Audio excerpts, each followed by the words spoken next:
அதாவது வழக்கத்துக்கு மாறாக தொலைக்காட்சியில இது போன்ற சப்ஜெக்ட்டுக்கு நான் போறதில்ல. ஆனா, ம். இந்த 2 நாட்களாக நான் 2 நாட்களும் போயிருக்கிறேன். ஒரு நாள் நியூஸ் எங் 18க்கும், அடுத்த நாள் நேற்று சன் நியூஸுக்கும் 2 நியூஸுக்கும் போயிருக்கிறேன். 2 பிரஸ் மீட்டுக்கும் போயிருக்கிறேன். ம். 2 பிரஸ் மீட்ல உண்டானத பற்றி பேசும்போதும் போயிருக்கிறேன். ஆனா, என்ன பேசுவது அப்படிங்கிறது ஒரு பெரிய குழப்பமாகத்தான் இருக்குது.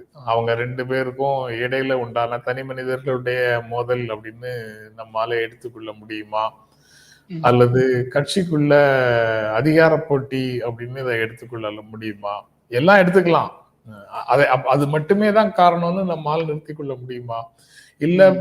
பாஜக ஆதரவு, பாஜக எதிர்ப்பு அப்படிங்கிற ஒரு மனநிலையிலிருந்து இந்த பிரச்சனைகள் எல்லாம் வருது அப்படின்னு அதை எடுத்துக்கொள்ள முடியுமா? அப்படின்னு பல கேள்விகள் அதை ஒட்டி முன்வைக்கப்பட்டே வருகின்றன.